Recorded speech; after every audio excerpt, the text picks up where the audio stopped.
Hi guys, today I'm going to show you how to stitch my new pattern, Training Tulips. You're going to start the pattern by stitching the stems of the tulips first. Do this by taking 3 strands of the sheet 3364 and starting at the base of the tulip. You're going to stitch the stem of the farthest left tulip first, so run a back stitch up the tulip stem all the way until you reach the flower. The way I would recommend doing the back stitch for this flower is by doing a running stitch all the way to the top of the flower first, and then run your needle back along the base of the stem to finish off your remaining back stitch.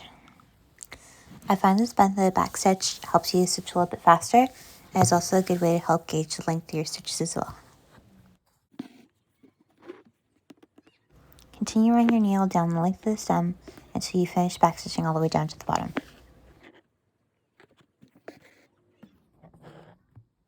Now that you're back at the base of the stem, you're going to finish off with a whip back stitch to give the stem a twisted look. Do this by running your needle underneath the back stitch lines in order to create a whip stitch. Always go from the same direction in order to create a continuous look. Continue with the whip back stitch until you reach the top of the tulip. Once you reach the top, bring your needle down at the top of the tulip to bring your thread through to the back.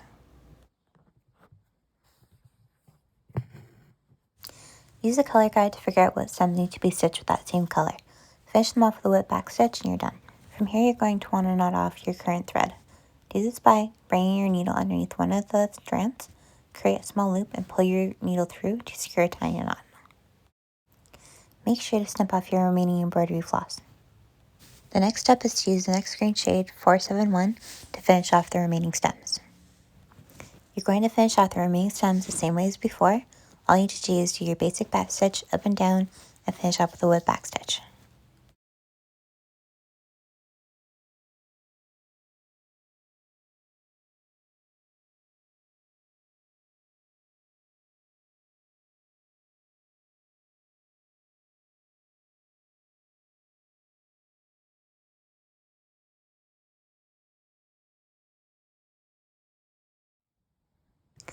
Next up, we're going to stitch the leaves.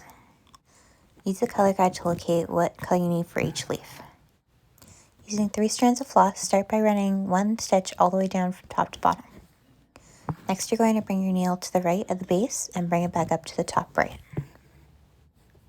Continue by bringing your needle back out to the left top and bring it back down to the left bottom.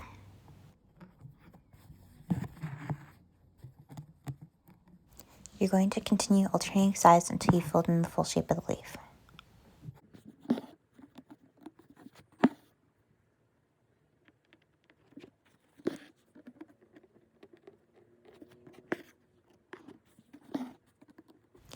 Once you get to your outside edges, make sure that you bring your needle up at the top and down towards the middle of the base. This will keep your leaf looking tidy and give it a nice rounded edge. Continue with this method on both sides until you're happy with the shape of your leaf.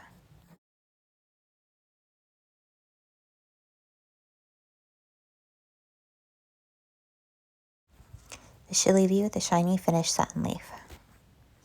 Use the color guide to locate what other leaves need to be stitched in that same color and stitch them the same way. Once you're done with the first green, use the second green to then fill in the remaining leaves.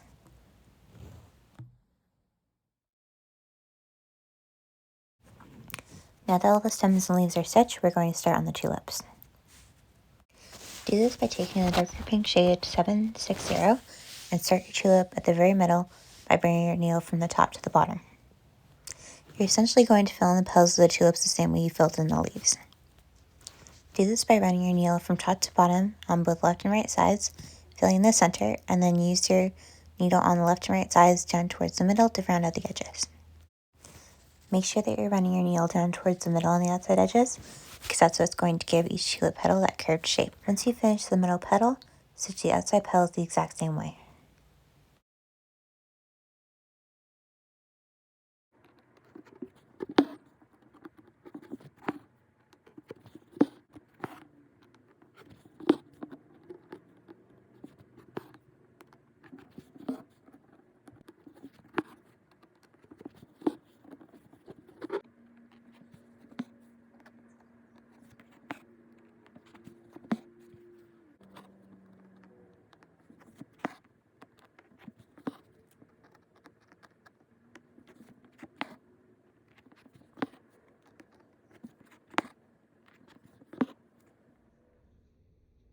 Once you're done the darker pink tulips, you can then stitch the lighter pink tulips using 819 in the exact same technique. Using clear instructions to finish tying off the back. And that's it. You just finished stitching the Training Tulips pattern. Check out my shop for more beginner patterns.